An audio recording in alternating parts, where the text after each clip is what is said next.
We do have a few photographs of my dad when he was a child. This is my father. He's the infant there. This is a picture of my dad at about age 14, I would imagine. He tells the story of attending schools in Santa Paula. They were segregated at that time, segregated by race and also by gender.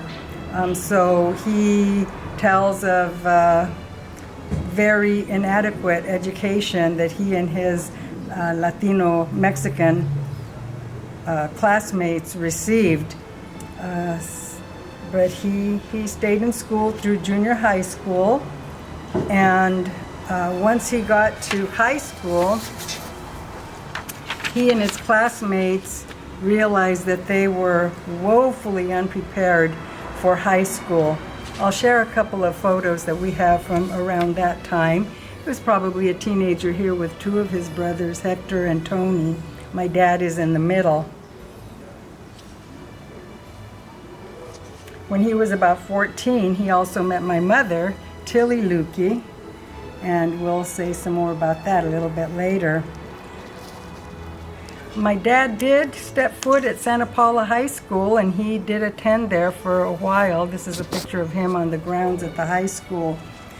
But because he was so ill-prepared, what happened, he found himself sitting in class getting very angry and feeling humiliated because he and his classmates had no idea what the teachers were talking about. Particularly, he recalls sitting in English classes when teachers were talking about the parts of speech and participles and nouns and verbs, and it was all over his head.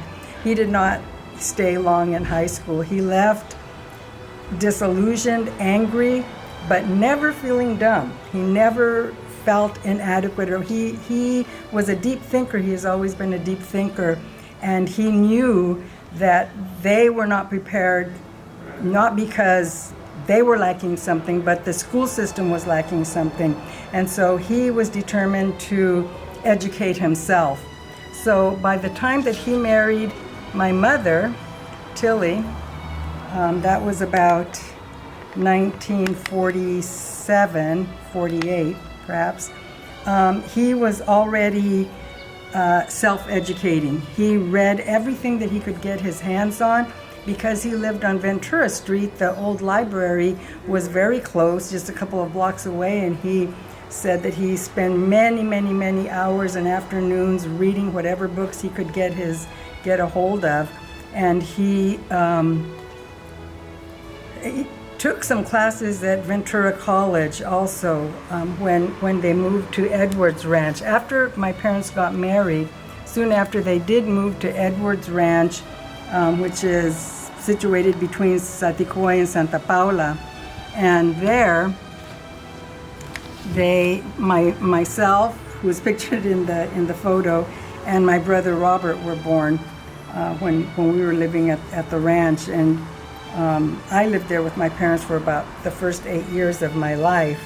My dad he was a farm laborer along with my grandfather, and we stayed there at the ranch until my father decided to leave. And one of the reasons that he left was because he asked for a raise. They didn't get any holidays off and hadn't had a raise, and he had 2 children he was trying to take care of.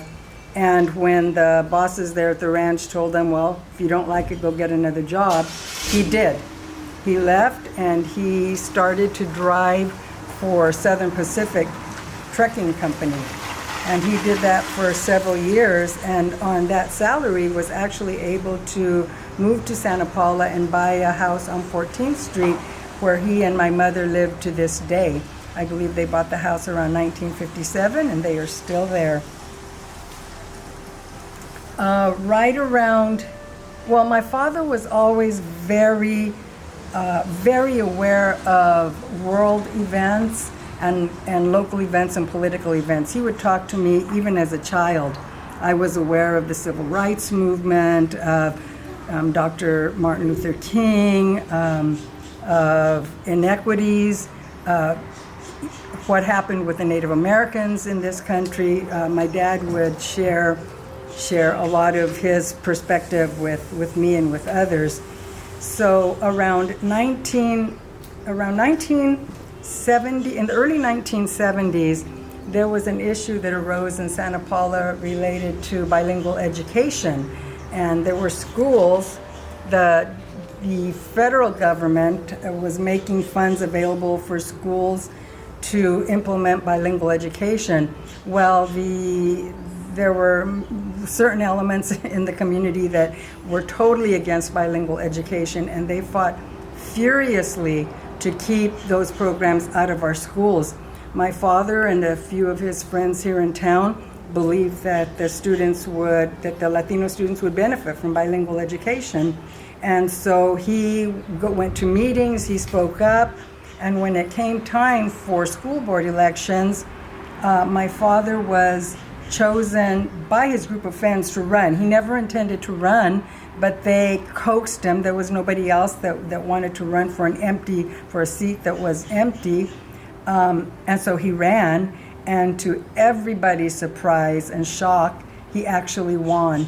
He won by, I think, about 47 votes. He had a very dedicated group of Latino friends in town who canvassed for him up until the last minute that the polls were going to close. And he did serve on the school board and learned very fast about the educational system.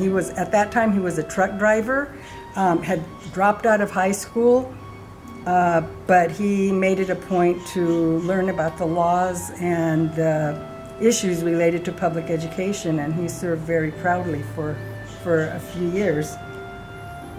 Around that time, John Flynn in Oxnard was elected as supervisor in Oxnard. He wanted a Latino to serve as his staff assistant, his administrative assistant. And after going through many interviews and doing searches around the county, he selected my dad to be his assistant. Now this caused some controversy because my father's from Santa Paula and John was serving the community in Oxnard. So my father said that he really had to prove himself. He had to just be on his top game. And he was. He knew the city of Oxnard already because he and my mother had been involved for years with voting and canvassing. And so they had knocked on doors during several elections in Oxnard. So he was no newcomer to Oxnard.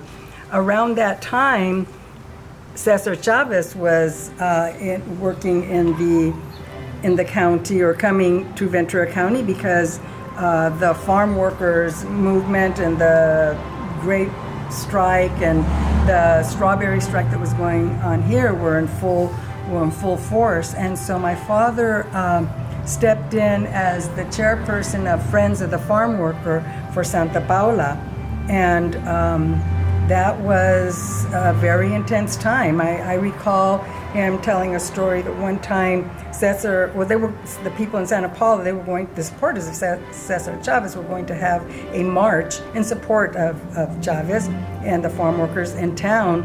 And my father received a call from someone that we know, a family that lives not too far from us on 14th Street. And the father of that household threatened my father and said, if you march, I've got my shotgun, I'm gonna shoot you down.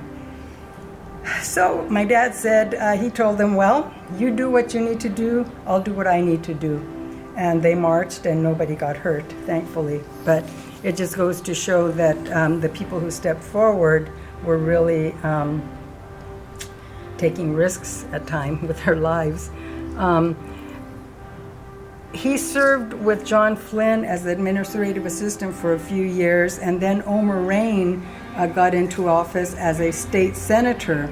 And Omer Raines was looking for an administrative assistant from Ventura County, and my father was recommended, and Omer hired him.